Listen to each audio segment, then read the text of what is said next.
Dream stories की दुनिया।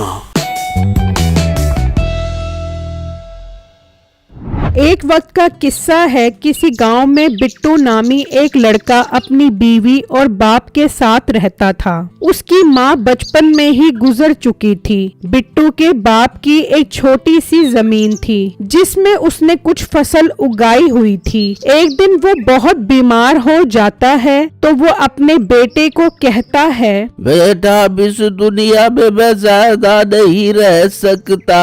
अब तुझे इस घर की जिम्मेदारियां संभालनी है। तू अपनी बीवी का बहुत ख्याल रखी।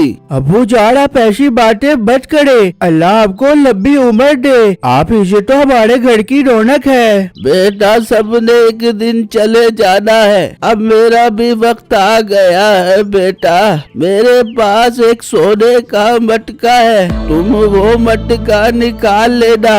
अबू जान कहाँ है वो मटका? अबू जान बताए वो सोने का मटका मैं निकाल कर आपका इलाज करवाऊंगा। बेटा वो मटका एक अब्बू जान उठे उठे। अब्बू जान आप हमें छोड़कर नहीं जा सकते। अब हम आपके बगैर कैसे जिएंगे? बिट्टू का बाप इस दुनिया से चला जाता है लेकिन वो सोने का मटका कहाँ है ये एक राज ही रह जाता है। लेकिन उसका बाप जाते हुए एक उंगली का इशारा कर जाता है। इस बात को कई दिन गुजर जाते हैं। एक दिन बिट्टू अपनी बीवी के साथ बैठा होता है। अजी आप वो मटका ढूंढे, कहाँ है वो मटका? बेगम मैं कैसे वो मटका ढूंढूं? अब्बू ने बताया ही नहीं कि वो मटका कहाँ पर है, बस एक उंगली का इशारा किया है। अब इससे मुझे कैसे पता चलेगा मटके का? बिट्टू आपको किसी ज़हीन आदमी से मशवरा करना चाहिए, हो सकता है वो इस राज से पर्दा उठा सके। हाँ बेगम तुम ठीक कहती हो, मुझे किसी ज़हीन फशीर इंसान को ढूंढना चाहिए और उससे मशवरा करना चाहिए उसकी अकल इस्तेमाल करके। उसी गांव में मीठा नामी एक आदमी अपनी बीवी और अपने बाप के साथ रहता था। उसका बाप हर वक्त नशा ही करता रहता था। अरे बहू सुनती हो और खाने के लिए कुछ ले आ। क्यों खाली पेट सिगरेट बुला बुला के मारेगी रे यार? मिठे सुन ले क्या कह रहा तेरा बाप? एक तो ये तेरे बाप की नशे वाली आदत से मैं बहुत तंग आ गई हूँ। काम कोई करता नहीं हो, सिगरेट की धुएं मार मार के मेरे नाक के बाल जला देता है। अरे हाय बेगम कितनी गंदी है तू। तेरी इन्हीं बातों की वजह से मुझे तुझ पर प्यार नहीं आता। नहीं मैं तुझे से बहुत तरस रही हूँ तेरे प्यार के लिए। अपने बाप को समझा ले, नहीं तो इसे सिगरेट के धुएं की तरह उड़ा दे दूंगी। बस कर बेगम, थोड़ा ख्याल रखा कर मेरे बाप का। देखा नहीं कितना कमजोर हो गया है। एक ही तो बाप है मेरा। मिट्टे सबका एक ही बाप हो बे, तू कोई वखरा बाप लेके पैदा नहीं हुआ। और हाँ मिट्टे तेरे दोस्त बिट्टू का बाप फोत हो गया, जाके उसकी खबर लेके आ। क्या बेगम वो कब फोत हुआ है? अभी परसों तो फोत हुआ वो बाबा। ओहो चल बेगम चल उसकी खबर लेकर आते हैं। फिर वो दोनों घर से निकलते हैं और बिट्टू के घर पहुंच जाते हैं। बेटो यार कसम से तुम्हारे अब्बू जान का सुनकर बहुत दुख हुआ हमें। हाँ मैंने बहुत दुख हुआ है तेरे सुसर फुसर का सुन के। कसम से बहुत अच्छा बंदा था, इतना नूरानी चेहरा, दिल करता है बंदा उनकी खूब खिदमतें करे। एक नूरानी चेहरे वाला बाबा हमारे घर पर भी है, उसकी भी थोड़ी खिदमत कर लिया कर। मिट्टे तेरी बातों का सब मतलब समझ रही हूँ मैं। तेरे बाप के चेहरे से जितना नूर टपकता था ना सब पता है मुझे। नूर टपक टपक के पूरे घर को नूरो नूरी कर देता था वो बाबा धुएं से। मीठे भाई आप बाद में लड़ लेना, ये फोटकी वाला घर है। सॉरी यार बिट्टू, ये ऐसे ही मेरा दिमाग खराब करती रहती है। सुनाओ तुम्हारे अब्बू जान तुम्हारे लिए कोई जायदाद भी छोड़ कर गए हैं कि नहीं? अरे मीठे भाई हाँ शुक्र याद आ गया। मीठे भाई अब्बू बता रहे थे कि एक सोने का मटका है। फिर बिट्टू मीठे को सारी बातें बताता है। क्या एक उंगली का इशारा? बिट्टू ये तो कोई राज ही है। बिट्टू साथ वाले गांव में एक हकीम साहब हैं, बहुत सियाने हैं, वो इस राज से पर्दा उठा सकते हैं। मीठे भाई ये तो बहुत अच्छी बात है, अभी उनके पास चलते हैं। फिर बिट्टू और मीठा वहाँ से निकलते हैं और चलते चलते उस हकीम की दुकान पर पहुँच जाते हैं और बिट्टू उनको सारी बातें बताता है। लड़के तुम मुझे 10 लाख रुपए दो, मैं तुम्हें ऐसी दवा दूंगा कि वो थोड़ी देर के लिए उठ जाएंगे, फिर तुम उनसे पूछ लेना। हाँ बिट्टू, वो मटका 50 लाख रुपए का होगा। 10 लाख रुपए देने में कोई हर्ज नहीं है। नहीं बेटे भाई, ये गुनाह का काम है, मैं ऐसा नहीं कर सकता।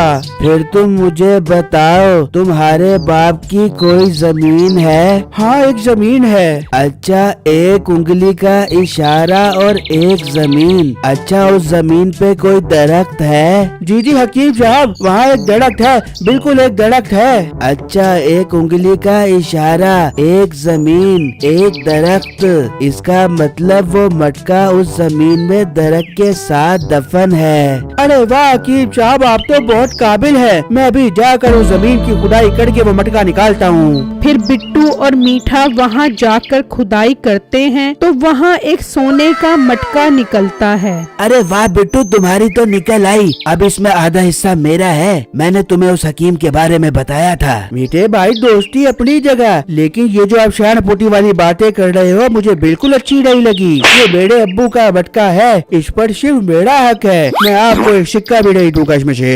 ये कहकर बिट्टू वहाँ से चला जाता है और मीठे को उस पर बहुत गुस्सा आता है। फिर जब मीठा घर आता है तो वो नसीबो कैंची को सारी बातें बताता है। इतनी ही देर में उसके बाप की आवाज आती है। बेटे, मेरी तबीयत खराब हो रही है, जल्दी आना यार।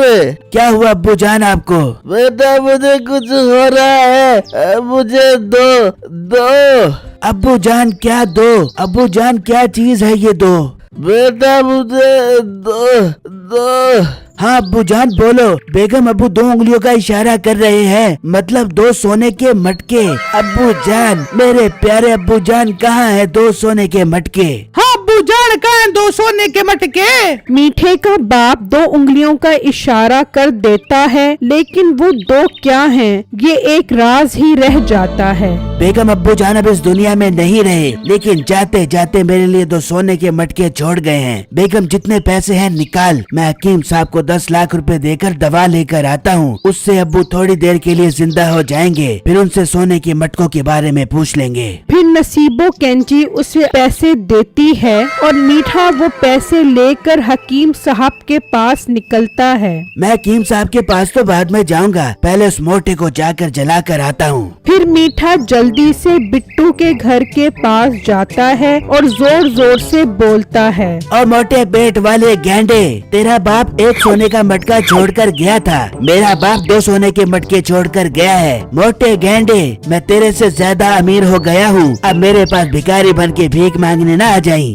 ये कहकर मीठा हंसते हुए वहाँ से चला जाता है और हकीम साहब के पास आता है। मुझे जल्दी से जिंदा करने वाली दवा दो, मेरे अब्बू 2 उंगलियों का इशारा करके गए हैं। फिर हकीम साहब उससे पैसे लेकर उसे दवा दे देते हैं। मीठे, ये दवा जाकर उसके पेट पर रख देना, वो थोड़ी देर के लिए जिंदा हो जाएगा, फिर तुम उससे पूछ लेना। फिर मीठा वो दवा लेकर घर आता है और अपने बाप के पेट पर रख देता है तो उनकी आंखें खुल जाती हैं। बेगम अब्बू जान उठ गए हैं। बेटा, दो। हाँ अब्बू जान बोलो, कहाँ है 2 सोने के मटके? बेटा, कौन से 2 सोने के मटके? बेटा, मैं तो कह रहा था 2 सिगरेट के सूटे लगवा दे ना यार, 2 सूटे लगवा दे। मिठे, मेरे 10 लाख रुपए। बेगम, वो 10 लाख रुपए मैंने हकीम साहब को दे दिए हैं। ओ अब्बा, तूने मुझे कहीं का नहीं छोड़ा। तेरे ये 2 सिगरेट के सूटे मुझे 10 लाख रुपए के पड़े हैं। अब्बू जान, अब आप वापस फोत हो जाएं। अब मुझे आपकी कोई जरूरत नहीं है। मिट्टी, अब तेरा बाप अकेला नहीं जाबेगा, बल्कि तू भी उसके साथ जाबेगा। मुझे कमेंट बॉक्स में जरूर बताइएगा कि आपको मेरी स्टोरी कैसी लगी। शुक्रिया।